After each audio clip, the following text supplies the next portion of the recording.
"Open the door, Mr. Walker. Your wife is under arrest." The pounding shook our front door so hard I thought the glass panes might shatter. It was the kind of pounding you hear in cop shows when they're about to ram the thing off its hinges. Except this wasn't TV. This was my front porch. It was just after sunrise, the morning light still soft, the air cool. Sarah and I had been up for maybe 20 minutes. I was halfway through my first cup of coffee, standing in the kitchen, still in my worn flannel robe and socks. I froze, mug in hand, staring toward the sound. The pounding came again, harder, more urgent. "Daniel Walker!" a voice barked, sharp, commanding, too loud for this quiet street. "Step outside now." I glanced at Sarah, who had just come down the hallway, tying back her dark hair. Her eyebrows rose slightly, as if to say, "What now?"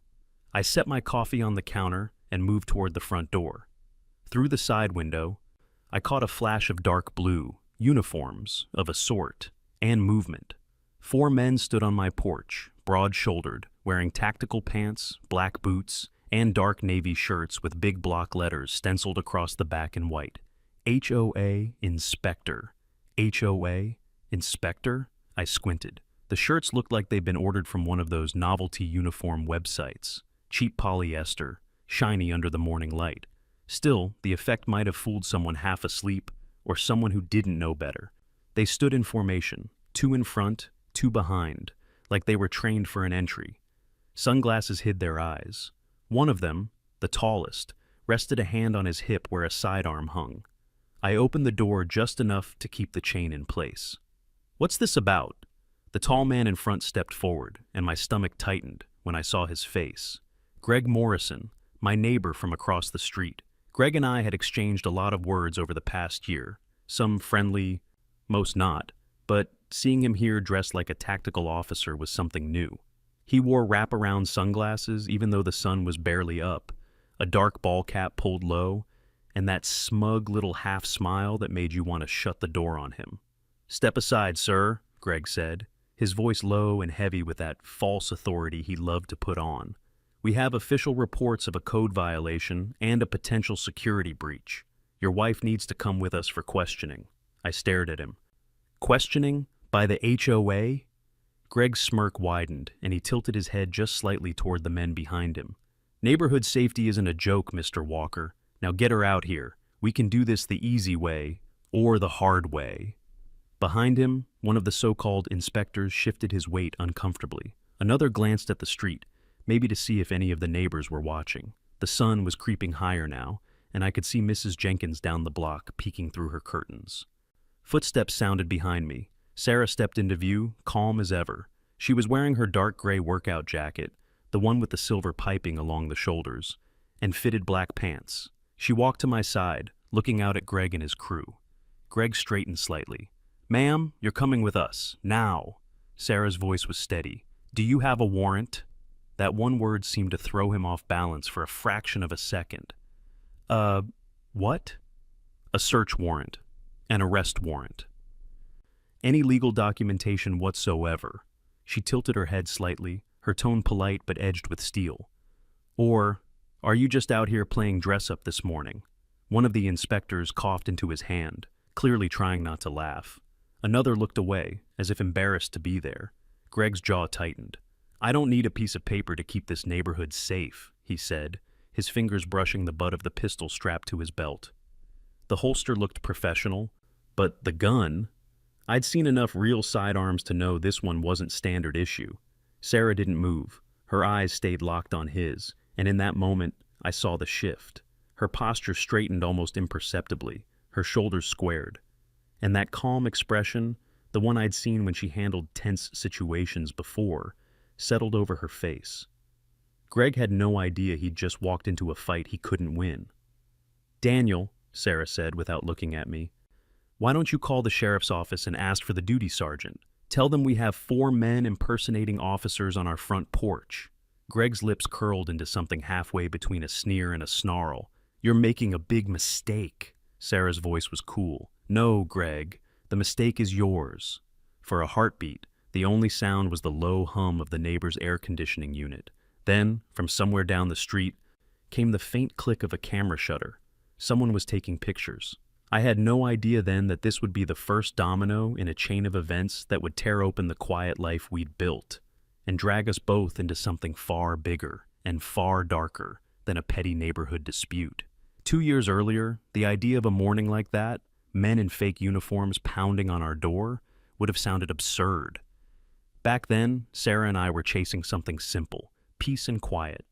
We'd spent over a decade in San Diego proper. I was a civil engineer, working long hours on big construction projects.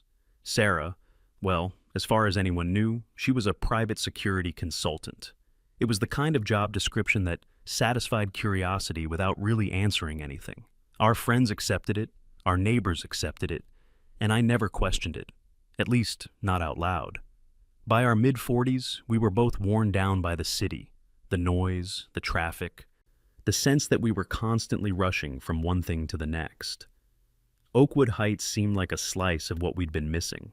It was a planned community just far enough from the city to feel separate, but close enough for me to commute without losing my mind. Tree-lined streets, tidy lawns, neighbors who waved from their porches, the kind of place where kids rode bikes until dusk, and people left their front doors unlocked. We moved into a 2-story Craftsman at the end of a quiet cul-de-sac. The backyard had space for Sarah to set up her workout area, and the garage was big enough for my tools and workbench. The first few weeks felt like a second honeymoon. We hosted a small cookout, met the folks next door, and started our evening habit of walking the loop around the neighborhood just before sunset. That's when we met Greg Morrison.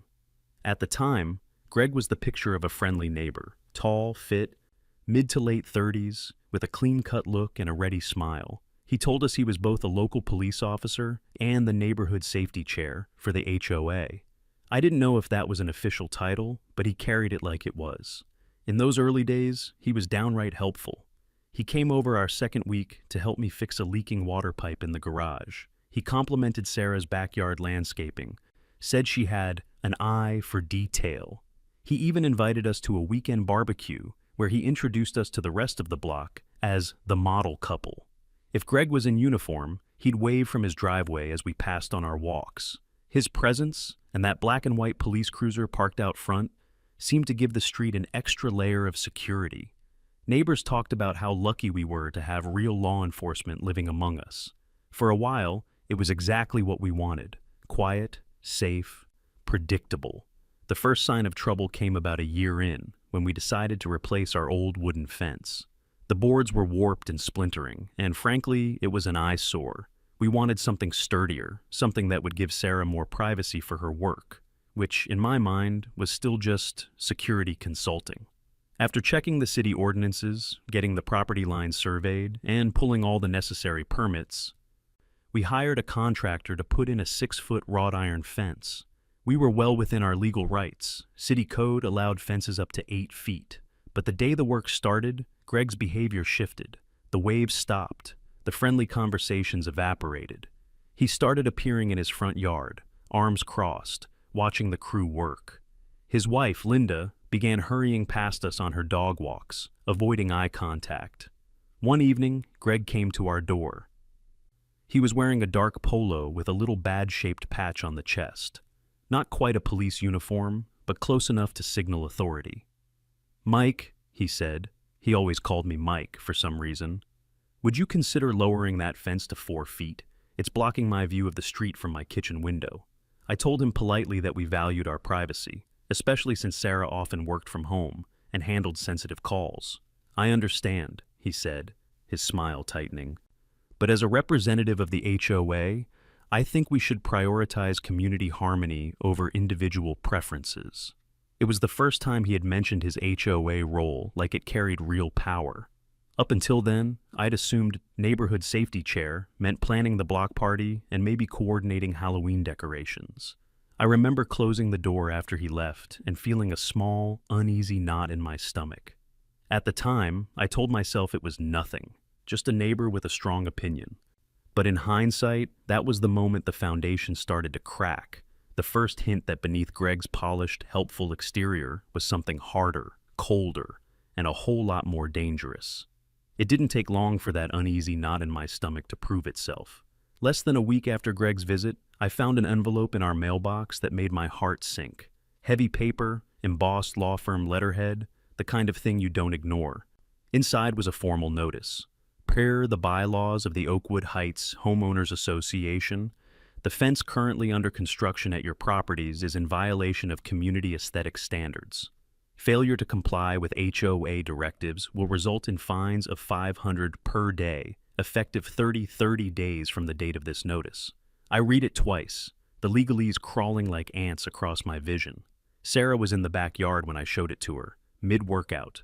She was wearing her usual dark athletic gear, hair pulled back, not even breathing hard after what looked like an intense set of burpees. Her eyes flicked over the page once, and she shook her head. "They can't do this," she said flatly. "We have the permits. We're in full compliance with the city." Her tone wasn't defensive. It was certain. Like she already knew every rule, every angle. Still, I wasn't about to pick a fight with a law firm without checking the facts. I called the number printed at the bottom of the letter. The receptionist on the other end sounded puzzled. "I'm sorry, sir, but we have no record of your address, and we definitely didn't send any notice regarding a fence." "So, this is a forgery?" I asked. There was a pause. "If someone used our firm's name without authorization, that's a federal offense. Could you email me a copy of the letter?" By the time I hung up, my hands were shaking, partly from anger, partly from the cold realization that this wasn't just Greg being petty. This was calculated. That night at dinner, Sarah was quieter than usual.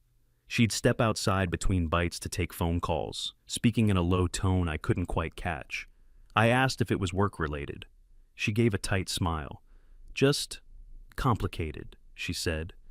"Nothing I can go into right now."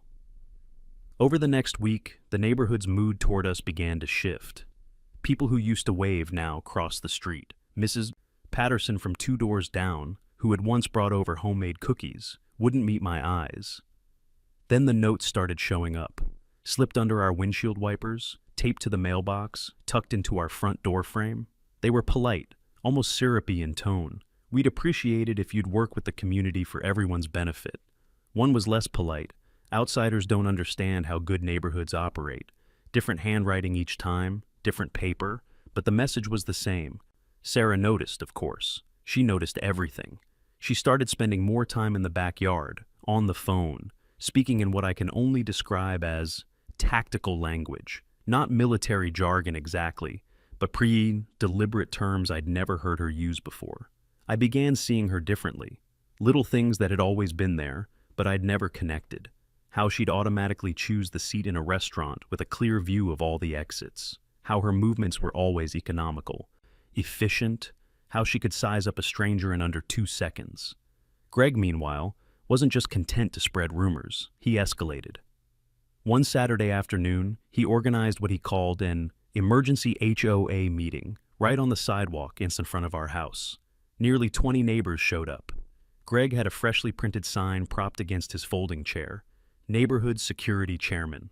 He stood up, gesturing toward our partially finished fence like it was a crime scene. "As you can see," he said loudly, "the Walker family has refused to comply with community standards. This isn't just about aesthetics. A fence this high could hide suspicious activities from street view." A few people nodded, others glanced at each other uncertainly. Then he dropped the bomb. "I've conducted a background investigation on our new neighbors," he announced, looking straight at Sarah through the window. "Sarah Walker works at a classified facility, and her exact job description is marked confidential. For all we know, we could be living next to people who pose a threat to national security." There was a murmur through the crowd. A few people stepped back. I stood at the window beside Sarah, my fists clenched. "He can't do that. He can't just—" "Oh, he can," she said quietly, "but he just made the biggest mistake of his life." Her voice was calm, but I could see the shift in her eyes, the same shift I'd see again later. On the morning Greg showed up with his so-called HOA inspectors.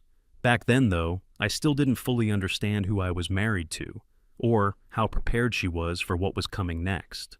After that so-called emergency meeting, the temperature in Oakwood Heights changed fast. Not the weather, the atmosphere. When we first moved in, we couldn't walk the loop around the block without a half-dozen people waving or stopping to chat. Now, conversations dried up mid-sentence when we approached. Eyes shifted away, smiles thinned or disappeared entirely. I'd grown up in small-town America. I knew what it looked like when gossip started to take root. And Greg wasn't planting seeds. He was broadcasting them with a megaphone. One afternoon, I caught him in his driveway, talking to Mr. Callahan from 3 houses down. Their conversation stopped the moment I stepped outside to get the mail. Greg clapped Callahan on the shoulder and said something in a low voice. Callahan gave me a stiff nod, then walked away without another word. By the next week, the friendly notes began turning up again, tucked under our windshield wipers, taped to the front door. We'd appreciate it if you worked with the community for everyone's benefit. Maybe lower the fence and we can all get along. They were still written in different handwritings, which told me Greg had other people doing his dirty work. Sarah collected each note in a Ziploc bag and filed them away in her office. She didn't say much about them, just slid them in, labeled the bag, and put it in a box that was already half full. If the cold shoulders and anonymous notes were the soft tactics, the next phase was the hard push. On a Wednesday night around 9, I heard voices outside. Not the casual murmur of neighbors, but the purposeful tone of people on a mission. When I peeked through the blinds, I saw Greg talking to 2 men I didn't recognize. They were pointing toward our house, gesturing to the side yard, then nodding like they'd just agreed on something. The following evening, as Sarah and I were cleaning up after dinner, there was a sharp knock at the door. Not pounding, not yet, but firm enough to raise my hackles. When I opened it, Greg was there in that same dark polo with the fake badge patch. His arms were crossed, his smile polite but paper-thin. "Evening, Dan. Just wanted to remind you about Saturday morning's neighborhood safety check, HOA protocol. We'll be conducting inspections to make sure everyone's in compliance." I kept my hand on the door. "Is that an actual HOA policy or something you just made up?" Greg tilted his head. "I think you'll find it's in everyone's best interest to cooperate. Refusing inspection sends the wrong message." That night, Sarah and I sat in the living room, the TV on low. She was scrolling through something on her phone. Her brow furrowed in that way I'd learned meant she was concentrating hard. "He's escalating," she said finally. "I noticed. Saturday's not a safety check. It's an intimidation play. He's going to show up with his little crew and try to manufacture some violation." I leaned forward. "So, what do we do?" She looked up from her phone, her eyes steady. We let him come, but I'll be ready." 2 days later, the inspection came earlier than scheduled. It was 2 a.m. The power cut out first. Every light in the neighborhood blinked off, leaving the street in heavy, unnatural silence. Then came the crunch of boots on gravel, the low murmur of voices, and the sharp metallic click of a gate latch. When I peered through the curtains, my first thought was SWAT team. 4 figures in tactical pants, boots, and navy blue shirts. But the words printed in big white letters across their backs made me blink twice. HOA Inspector. They even had black ball caps, earpieces, and clipboards. As if the clipboards made them official. The effect might have been comical if it weren't for the handguns strapped to 2 of their hips, and the fact that they were on my property at 2 in the morning. Greg led the pack, a flashlight in one hand, sweeping the beam over our windows. He stopped at the front porch and knocked. Hard. Sarah was already standing at the top of the stairs, fully dressed, her posture straight and alert. She didn't look surprised. "Stay here," she told me quietly. "I'll handle this." And the way she said it, it wasn't a request. It was an order. Greg's knock wasn't the polite kind. It was the kind meant to wake the dead. 3 sharp, booming raps that echoed through the darkened house. "HOA inspection," he barked, loud enough for half the block to hear. "Open up!" Sarah didn't rush. She walked to the front door like she was heading into a meeting she'd already prepared for. Calm, measured steps. I followed a few paces behind, my pulse thudding in my ears. She flipped on the porch light. The sudden flood of light illuminated 4 men in those dark navy shirts with HOA Inspector printed across their backs. 2 had clipboards tucked under their arms. 1 was holding a mag light like it was a baton, and Greg, standing front and center, had his hand resting casually on the pistol at his hip. Sarah unlocked the deadbolt, but didn't open the door all the way. "Can I help you, gentlemen?" Greg's mouth curled into that practiced smirk. "We've had reports of unusual activity on your property. HOA protocol says we inspect immediately when there's a potential security issue. Sarah glanced at the letters on the back of their shirts, then back at Greg. At 2 in the morning? Some things can't wait, he said. Now, we can do this quick and easy, or... She cut him off. Show me the paperwork. Greg blinked. Paperwork? Yes. Whatever authorizes you to be on my property in the middle of the night. Search warrant. HOA inspection order. Anything with an actual signature on it. One of the men behind Greg shifted his weight. Greg? Quiet, Greg snapped over his shoulder. He looked back at Sarah. I don't need to show you anything. I'm a law enforcement officer. This is my jurisdiction. Sarah tilted her head slightly, almost curious. Your jurisdiction? That's right. He squared his shoulders, puffing up a little. I've been keeping this neighborhood safe long before you moved in. And I don't need some... She opened the door wider, but only enough to step into the threshold. The porch light caught the glint of a small, silver badge-shaped pin on her jacket collar. You're on my property at 2 a.m., without a warrant, impersonating an officer, and armed. That's a long list of problems for you, Greg. His eyes flicked to the pin, then back to her face. Don't try to intimidate me. I'm not trying, she said evenly. This is me being polite. For a few seconds, neither of them moved. The men behind Greg were no longer standing quite so tall. One of them was staring at his shoes. Another glanced toward the street, like he was considering how fast he could walk away. Greg tried to push forward. Step aside, Sarah. I need to make sure there's nothing dangerous here. Sarah's voice dropped into a tone I'd only heard once or twice before. Low, calm, and unmistakably in control. Greg, if you cross that threshold, you'll be trespassing.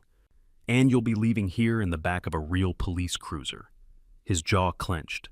I could see the calculation behind his eyes, whether to call her bluff, whether to make a move. The silence stretched, taut as a wire. Then Sarah spoke again, still calm. Daniel, would you mind calling the sheriff's office and letting them know we have armed individuals impersonating inspectors at our front door? Ask for the duty sergeant. Greg's face flushed red under the porch light. You're making a mistake, Sarah. No, she said, her eyes locked on his. The mistake is yours, and you're running out of time to walk away. For a moment, I thought he might actually do something stupid. His hand twitched near his holster, but the man with the flashlight stepped forward, murmured something to him, and Greg finally stepped back. This isn't over, he said, pointing a finger at her like a threat. Not by a long shot. She didn't flinch. You're right, it's not over. But next time you show up here, you'd better have the real law behind you. They left without another word, the four of them melting into the darkness at the end of the street.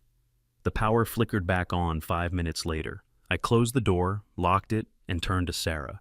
She was still standing there, watching through the window until they were gone. Who exactly are you? I asked.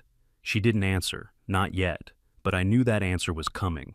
And when it did, nothing about our quiet suburban life would look the same. The house was quiet again, but not in the comfortable way it used to be. The kind of quiet we had now was heavy, as if the walls themselves were listening. Sarah stood at the front window a little longer, eyes fixed on the street. I could still see the faint glow of a flashlight in the distance, as Greg and his crew disappeared between the houses. Finally, she turned and walked toward the kitchen. We should talk. I followed her in, my mind still playing back every detail of the last 10 minutes. The fake uniforms, the guns, Greg's smug, self-satisfied expression. Sarah, what the hell was that? I asked, maybe louder than I meant to. She didn't snap back. She set a kettle on the stove, filled it with water, and turned on the burner. It hissed to life. Only then did she speak. You've been asking yourself questions about me for a while now, haven't you? It caught me off guard. What does that have to do with Greg showing up here in the middle of the night? Everything, she said simply. The kettle began its low rumble, steam curling upward. She stood across from me, her hands flat on the counter, and looked me dead in the eye. My name is Sarah Walker. I'm the elected sheriff of this county. I stared at her. I'm not sure what I was expecting, but it wasn't that. Sheriff? I repeated, as if maybe I'd misheard her. Yes, 15 years in law enforcement. 10 of those in the sheriff's office. Elected last year. She paused, letting it sink in. I didn't tell you because I wanted us to have a normal life here, but after tonight, normal is gone. The kettle started to whistle softly. I barely noticed. I thought you were in private security, I said, still trying to wrap my head around it. That's what I let people think, she said. When you hold this position, you make enemies, not just the kind you can see, but people with real resources and real grudges. Sometimes it's safer, for you, for me, if they don't know where I live. I leaned back against the wall, feeling the weight of her words. So, Greg is a dangerous man, she cut in. He's not just a nosy neighbor with a fake badge. He's impersonating law enforcement, and that's a felony. The stunt tonight? Armed trespass. If I had wanted to, I could have had all four of them face down on the lawn and zip ties before the power came back on. She said it matter-of-factly, not as a boast. Why didn't you? I asked. Because I wanted to see what he'd do next. Now I know he's willing to escalate, and that means he'll make a mistake, one I can use. She poured hot water into 2 mugs, slid one toward me, then reached into her jacket pocket. From it, she pulled a small digital recorder. I had this running the whole time, she said. Every word he said tonight is on here. It hit me then. She'd been planning for this, or at least prepared for it, long before Greg showed up. What's his deal, Sarah? What's he really after? She leaned back, mug in hand. I don't know yet, but people like him don't pull stunts like this just because they don't like a fence. There's something bigger in play. And now, she gave a small, dangerous smile. Now he's my case. For the first time all night, I felt a flicker of something that wasn't fear. It was the realization that the man trying to intimidate us had no idea who he'd chosen to mess with. Sarah took a sip of tea, then set the mug down. Tomorrow I start digging. Greg Morrison's about to wish he'd never heard my name. Sarah didn't waste a second the next morning. By the time I came downstairs, she was already at the dining room table with her laptop open, a notepad beside it, and that same look she used to get when she was planning a major operation. Her coffee sat untouched. She was too focused to drink it. Morning, I said, still groggy. You start early? She glanced up. Greg Morrison doesn't exist. Not here, not in the county's personnel records, not in the states. That woke me up faster than caffeine. What do you mean he doesn't exist? I mean he's not a sworn officer anywhere in California. He's not even a registered security guard here. She tapped the laptop screen, where a state licensing database showed a blank search result. I moved closer. So, who is he? That's what I'm finding out. Sarah pulled up another window, a law enforcement-only database she had access to as sheriff. We run background checks on new hires. I'm running one on him now. The tricky part is figuring out his real name. It didn't take her long. A quick search on property records revealed the deed for Greg's house was in the name of Gregory Mitchell, not Morrison. When she entered that into her system, the hits came fast. 3 prior arrests, she read aloud. 2 in Arizona for impersonating a police officer.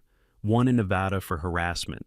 Fired from at least 3 private security companies for abuse of authority. Civil lawsuits in both states. Intimidation, false incident reports, stalking. I stared at the screen. And now he's here, in our neighborhood. She nodded slowly. He's been moving state to state for years. Starts out friendly, builds trust, then uses that trust to gain influence. In some cases, he's taken over the HOA entirely. My stomach sank. This isn't about the fence. No, she said, her voice hardening. This is about control, and my guess, money. She switched to another tab, pulling up a database of corporate filings. He's connected to at least 2 shell companies registered in Nevada. Both list the same mailing address as a man named Victor Hale. Who's that? I asked. Sarah's eyes narrowed. Real estate investor. Used to be under investigation for property scams involving military families. He'd identify homeowners under financial stress, push them to sell below market value, then flip the property for a profit. And you think Greg's working for him? I think Greg's doing the dirty work. Intimidation, manufacturing violations, turning neighbors against each other, so Hale can swoop in and rescue people from their so-called problem homes. She leaned back in her chair. Which means we're not just dealing with a fake cop. We're dealing with an organized scheme. I rubbed my temples. So, what now? Now, she said, we gather evidence. Everything Greg does from here on out goes on record. She showed me a small black device. A professional-grade surveillance camera, no bigger than a deck of cards. I'm installing 3 of these today. 2 outside, 1 inside near the front door. They're motion-activated, night vision, audio-capable. You had these lying around? I asked. She gave me a look that said you already know the answer. By mid-afternoon, the cameras were in place. One was cleverly tucked into the branches of our front yard maple tree, aimed at the street. Another was hidden under the eaves above the garage. The third was inside, positioned to capture anyone standing at the door. That evening, Sarah sat me down. Here's the plan. We let Greg think he's winning. We don't react to the little stunts. But when he overreaches, and he will, we'll have him on tape. Her voice was calm, but there was something else under it, determination, and maybe just a hint of anticipation. I knew then that Greg Mitchell, or Morrison, or whatever he wanted to call himself, had picked the wrong house to mess with. And I had a feeling it wouldn't be long before he found that out the hard way. Sarah always said that people like Greg can't resist 2 things: attention and opportunity. All you have to do is give them just enough of both, and they'll show you exactly who they are. The morning after she uncovered his real name, she sat at the dining room table with her laptop and phone, building what she called the net. She started with the HOA's private group chat, the one Greg had pushed on every resident, claiming it was for security updates. Sarah rarely used it before, but now she posted a carefully crafted message. Heads up, everyone, we've been asked to temporarily store some equipment for a county training exercise. Nothing to worry about, but the delivery truck may come late at night. Please don't be alarmed if you see activity in our driveway. No details, just enough to sound official. Then she waited. By the afternoon, the bait had been nibbled. Someone, almost certainly Greg, had screenshotted her message and forwarded it to at least 3 other neighbors. Within hours, Sarah's phone buzzed with an alert from the hidden camera above our garage. Greg, pacing on the sidewalk across the street, phone to his ear, eyes locked on our house. That night, Sarah took it a step further. Using her sheriff's office credentials, she created a mock training inventory list. Nothing sensitive, but enough jargon to sound real, and left it accidentally open on her laptop in clear view of the front window. Isn't that a little theatrical? I asked as she adjusted the blinds so the screen was visible from the street. Exactly, she said with a small smile. Theatrical works on people who need a story to justify their actions. It didn't take long. The next morning, the camera in the maple tree caught Greg standing on our lawn before sunrise, angling his phone through the window, snapping pictures of her laptop screen. Sarah downloaded the footage, labeled it, and filed it away. Step 1 complete, she said. Step 2 came that evening. Sarah logged into a secure channel and called someone she introduced only as Rodriguez. I learned later he was a retired FBI agent she'd worked with on joint operations. Your guy's definitely still active, Rodriguez said through the speaker. Name's Victor Hale, been moving property through straw buyers for years. Mitchell, your neighbor, is one of his enforcers. Sarah's pen scratched across her notepad. You have enough to charge? Not yet. But if we can prove he's operating under false authority and using intimidation to force sales, we can bring federal charges. You get me the bridge between his fake cop act and Hale's shell companies, and we're in business. When the call ended, Sarah leaned back, tapping her pen. We're going to give him something he thinks he can use, and watch where it goes. Over the next 2 days, she built the rest of the trap. She drafted a fake memo addressed to Sheriff Sarah Walker from the County Tactical Training Division, entirely fictitious, about a high-value asset relocation. The wording was intentionally vague, but hinted at sensitive law enforcement equipment being moved for storage. Then she left a printed copy in our unlocked mailbox. By nightfall, it was gone. The next morning, the garage camera caught Greg meeting a man in a silver SUV I didn't recognize. They stood by the driver's door, passing the paper back and forth, pointing toward our house. Sarah watched the footage twice, then zoomed in on the SUV's license plate. That's Hale's car, she said. He's here. That evening, Sarah upped the pressure. She made a brief post in the HOA chat. Reminder, due to the upcoming training equipment delivery, please keep driveways clear. Arrival time is classified, but it will be within the next 72 hours. Within 20 minutes, one of the other cameras picked up Greg on the phone again, pacing his driveway. "You're sure it's worth something?" he said into the receiver. A pause. "All right, I'll take care of it. We'll get them out before the delivery date." Sarah muted the clip and gave me a look that told me she'd just gotten exactly what she wanted. That night over dinner, I asked the question that had been gnawing at me. What happens if this blows back on us? What if they realize you're baiting them? She set her fork down, met my eyes, and said, "Then we move to step 3. What's step 3? Her lips curved in a small, cold smile. "Public exposure, the kind you don't come back from." I didn't ask for details. Part of me didn't want to know until it happened, but I could feel it. The tide was turning. Greg thought he was building a case against us. He had no idea that every move he made was giving Sarah the rope he'd eventually hang himself with. Greg had been strutting around the neighborhood for days, acting like he'd already won. The inspection stunt, the whispers, the meetings in driveways, all of it was building towards something. Sarah could see it too. "He's going to call a public meeting," she told me on Friday morning, sipping her coffee at the dining table. "It's how these guys cement control, by getting everyone in one place, framing the story his way, and forcing them to pick a side." Sure enough, that afternoon, a flyer appeared in our mailbox. "Emergency HOA gathering, Saturday 4-ish p.m. Community dispute resolution," printed in bold at the bottom. "Attendance strongly encouraged." "It's bait," I said. "It's an opportunity," Sarah corrected. "He thinks this will be the stage for my humiliation. Instead, it'll be his." Saturday came hot and bright, the kind of afternoon that made the asphalt shimmer. By 3:50, folding chairs were set up in a loose semicircle on the grassy strip in front of our house. Nearly 30 neighbors had shown up, more than I'd ever seen for an HOA meeting. Greg arrived with his usual air of authority, wearing a crisp navy polo, the same fake badge clipped to his chest, and aviator sunglasses. 2 of his inspectors flanked him, carrying clipboards like they were legal documents.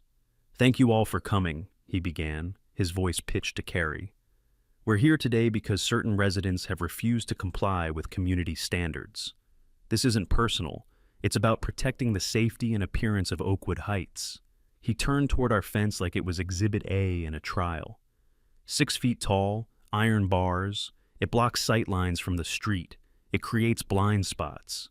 In my professional opinion, it's a security hazard. A few murmurs of agreement rippled through the crowd. Greg stepped closer to the center. "And that's not all. My own investigation has revealed that Mrs. Sarah Walker is engaged in activities that raise serious concerns for national security." That's when Sarah stepped forward. She was wearing a black blazer over a simple blouse, hair tied back neatly. No visible badge, no gun, just a calm, steady presence that immediately pulled focus. "Greg," she said, cutting into his monologue, "before you go any further, I have a simple request." He blinked. "What's that?" "Show us your police identification number." The crowd shifted uncomfortably. Greg let out a short laugh. "That's sensitive information. I can't just hand it out in public." Sarah's tone didn't change. "Every sworn law enforcement officer in this county has a badge number that's a matter of public record, providing it is routine." Greg's jaw tightened. "Like I said, I'm not obligated to." Sarah turned to a folding table where she'd set up her laptop and a portable speaker. With a few clicks, the HOA's projector lit up the portable screen behind her, showing the official county roster of active law enforcement. She scrolled deliberately to the M's. "This," she said, "is the list of every officer currently serving in our county. As you can see, there's no Greg Morrison." Murmurs grew louder. She clicked again, bringing up another document.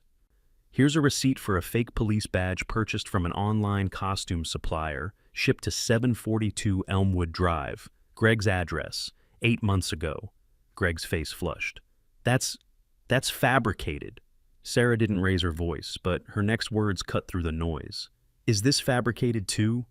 The screen switched to a still image from our garage camera. Greg, at 5:37 a.m., leaning against our window with his phone out, taking photos of her staged training inventory list. Gasps rippled through the chairs. "And this?" She played a short audio clip. Greg's voice, captured by our front yard mic 2 nights earlier. "We'll get them out before the delivery date." Greg's composure cracked. He stepped forward, voice rising. "She's twisting things. You people don't understand." Sarah held up a hand. What we understand is that you've been impersonating an officer, trespassing on private property, and working with known real estate scam artists to target military families in this neighborhood. The crowd erupted into overlapping questions. Greg's inspectors suddenly looked like they wished they were anywhere else. Greg jabbed a finger towards Sarah. You think you can make a fool out of me? You have no idea who you're dealing with. Sarah's eyes locked on his. No, Greg. You have no idea who you're dealing with. The tension was thick enough to taste. I could see Greg's hands twitch, his weight shifting like a man about to do something stupid. Sarah must have seen it too, because she stepped subtly into a more guarded stance, ready for whatever came next. I didn't know then that next would involve a gun, a scream, and the fastest takedown I'd ever witnessed in my life. But that moment, Greg on the ropes in front of the entire neighborhood, was the point where his little empire began to crack. Greg's voice was rising, his hands twitching in short, sharp movements. The crowd was no longer leaning toward him. They were leaning away. Don't listen to her, he barked, jabbing his finger at Sarah. She's a threat to this neighborhood, to all of you. I've seen her files. I know what she's capable of. Sarah stood perfectly still, shoulders squared, eyes locked on him. Greg, you need to stop talking. But he didn't stop. His words got faster, harsher. You think you're safe with her here? She's trained to kill. And when she turns, she'll... The motion was quick, but not quick enough to fool Sarah. Greg's hand dropped to his belt, fingers curling around the grip of his pistol. Gasps broke from the crowd.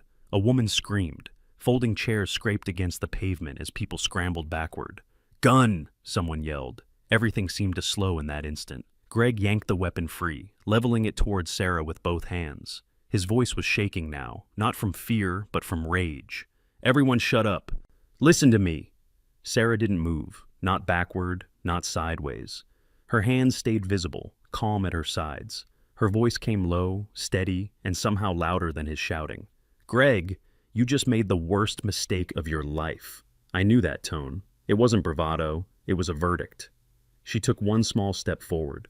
You're pointing a loaded firearm at an elected law enforcement officer, in front of 30 witnesses, and on camera. She nodded toward the phones I could see up in the air. Neighbors live streaming. Greg's eyes darted, taking in the recording devices. They don't know what's real. They know enough, she said. And you're out of time. It happened faster than I could track. One moment, Greg had the gun pointed at her chest. The next, Sarah was moving, a blur of precision. She shifted sideways, stepping inside his line of sight, her left hand striking his wrist while her right clamped the barrel and shoved it skyward. The weapon discharged once, the report cracking the air like a thunderclap. I smelled gunpowder, felt the vibration in my chest.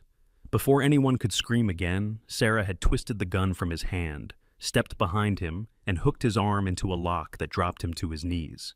In less than 3 seconds, Greg Mitchell, self-styled neighborhood enforcer, was face down on the grass with Sarah's knee between his shoulder blades. His wrists cinched behind him with a pair of black zip ties she'd pulled from her blazer pocket, like she'd been planning it all along.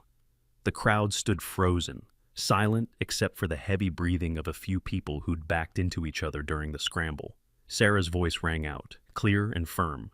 Greg Mitchell, you are under arrest for impersonating a police officer, aggravated assault with a deadly weapon, and conspiracy to commit fraud.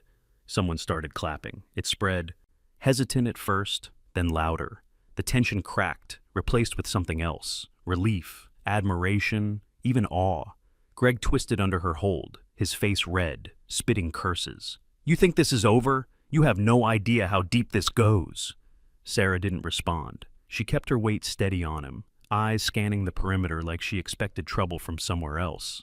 That's when I noticed 2 of Greg's inspectors were gone, slipped away during the chaos. She must have noticed too, because she called out without looking up. Daniel, call the sheriff's office. Tell them I have one in custody, but 2 are at large, likely armed. I had my phone out before she finished the sentence. Within minutes, real deputies arrived, sirens wailing in the distance before they swung into view. They pulled up fast, doors flying open, weapons drawn until Sarah identified herself and handed over the firearm she'd confiscated. Detective Maria Santos, a compact woman with sharp eyes, took one look at Greg, then at Sarah. He's been on our radar. You just handed us the probable cause we needed." Greg was hauled to his feet, wrists still bound, and shoved toward the back of a patrol car. He didn't fight now, just kept muttering under his breath, eyes cutting toward Sarah like he could burn holes in her. Before they loaded him in, he twisted his head toward her. "You were targeted, Walker, long before you moved here. And when they send someone else, it won't be me you're dealing with." Sarah's face didn't change, but I saw something harden in her eyes. The patrol cars pulled away and the crowd began to disperse, buzzing with the kind of energy that comes after a storm. Neighbors who'd avoided us for weeks came forward, shaking Sarah's hand, thanking her. She didn't smile. "It's not over," she told them. "Not until we know who they are." As I stood there beside her, I realized she wasn't just talking to the neighbors. She was talking to me, too. The deputies had barely cleared the street when Sarah's phone buzzed. She stepped aside to answer, speaking in a tone low enough that I could only catch fragments. "In custody? No, two still at large. Confirm vehicle description." When she came back, her face was set in that unreadable mask I'd learned meant she was already 10 steps ahead of everyone else. "That was Captain Rodriguez," she said. "He's sending a joint task force down here tomorrow. Greg's not a lone wolf. He's part of a bigger operation, and they've been trying to pin it down for months." I thought about Greg's parting words. "You were targeted long before you moved here." "So, he wasn't lying about that?" She shook her head. "Not this time." That night, Sarah spread her notes across the dining room table. Property records, court filings, corporate registrations. Half of them I recognized from earlier in the week. Half were new. She pointed to a flowchart she'd drawn in clean, precise lines. "This is how it works. Mitchell, Greg, identifies a target family, usually military or law enforcement, because they're disciplined, stable, and own property in areas Hale wants. He builds a case against them, real or fabricated, using his fake authority. Fines, threats, code violations. Eventually, the pressure forces them to sell." She tapped the next box. "That's where Hale steps in. Buys the house through one of his shell companies, flips it for a huge profit, repeat in a different neighborhood." I traced one of the arrows on her diagram. "And you think they've done this? How many times?" She met my eyes. "We have confirmed evidence on at least 40 families in 6 different states, but it could be double that." I leaned back, trying to wrap my head around it. Why military families? They tend to be tight-lipped, used to following rules. Less likely to go public with a dispute, more likely to move quietly when pressured. And some have security clearances. If you can push them out of certain neighborhoods, you can reshape who lives near key facilities. The thought chilled me. "You're saying this isn't just about money?" "No," she said flatly. "It's about influence." By morning, the task force was here. Captain Rodriguez was a tall, broad-shouldered man with silver at his temples and an easy grin that didn't quite hide the seriousness in his eyes. "Sarah," he said, shaking her hand like they had been through more than one fire together. "You've just made my month. We've been chasing Mitchell across state lines for 3 years. He turned to me. "And you, thank you for keeping records. That camera footage of the mailbox delivery is gold." I glanced at Sarah. "That was part of the bait, wasn't it?" She gave me the smallest of nods. The next 48 hours were a blur. Search warrants were served at Greg's house, and the 2 nearest properties tied to Hale's companies. I watched agents carry out boxes of files, hard drives, even a duffel bag stuffed with fake police gear, badges, patches, IDs. One of the detectives showed Sarah a tablet pulled from Greg's office. He kept notes on every target, habits, income, even where their kids went to school. Sarah's jaw tightened. "This isn't intimidation. This is intelligence gathering." It turned out the 2 inspectors who fled the HOA meeting were picked up in a neighboring county. They were both former security contractors with minor criminal records, enough to make them pliable, but not enough to raise red flags when they moved in somewhere new. When confronted with the evidence, they flipped fast, pointing to Hale as the organizer. The man himself was arrested 2 days later in Nevada, stepping off a private jet. By the end of the week, the story had broken wide open. Local news stations camped on the corner of our street. National outlets started calling it the HOA sting. Reporters wanted sound bites, neighbors wanted reassurance, and the sheriff's office wanted Sarah front and center. She gave one statement: No one, no matter their title or uniform, has the right to intimidate a community for personal gain. If you see something that feels wrong, speak up. That's how you keep a neighborhood safe. It wasn't fiery, it wasn't flashy, but it hit home. That night, when the house was finally quiet again, I asked her, "So, is it over?" She poured 2 glasses of water, slid one across the table to me. "The operation? Yes. The investigation will take months, but Mitchell and Hale won't see the outside of a cell for a long time."